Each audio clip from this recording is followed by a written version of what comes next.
জি, সে তো নামাজ পড়তে হয় না, জুম্মার দিন মসজিদে যে জিলাপির জন্য মারামারি করতো।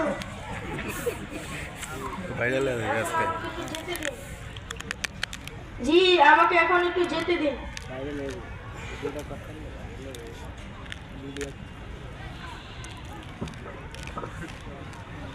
আসসালামু আলাইকুম।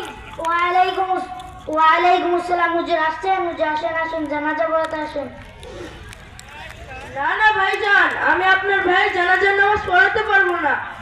আপনার ভাই সুদ করছিল, ঘুষ করছিল, অন্যের জায়গা সম্পত্তি দখল করত। আমি চললাম। হুজুর হুজুর একটু দাঁড়ান। হুজুর, আপনার যদি জানাজার নামাজ না পড়ান, হুজুর কেউ পড়াতে পারবে না। আমাদের বংশে কোনো আলেম নেই। হুজুর জানাজায় পড়ান হুজুর। ঠিক আছে, আপনি এত করে যখন বলছেন, আমি জানাজার নামাজ পড়াবো। আমি জাতীয় পর্যায়ে পুরস্কার প্রাপ্ত মাদ্রাসা তাহমিদুল কুরআন মডেল মাদ্রাসা থেকে জানাজার নামাজ পড়ানো শিখাচ্ছি।